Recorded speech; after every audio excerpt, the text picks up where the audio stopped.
அனைவருக்கும் கின் சிலபஸ் அகாடமியின் வணக்கம். தேர்வு நோக்கில் திருக்குறள் நாள் 20 கேள்வின்ற அதிகாரத்துல மீதமுள்ள 5 குறளை பார்ப்போம்.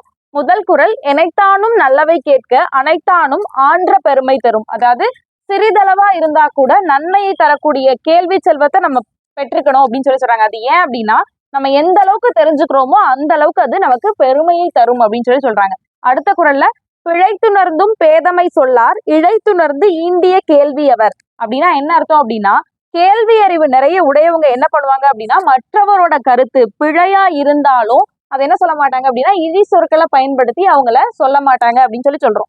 அடுத்த குறள், கேட்பினும் கேளா தகையவே கேள்வியால் தோற்கப்படாத செவி.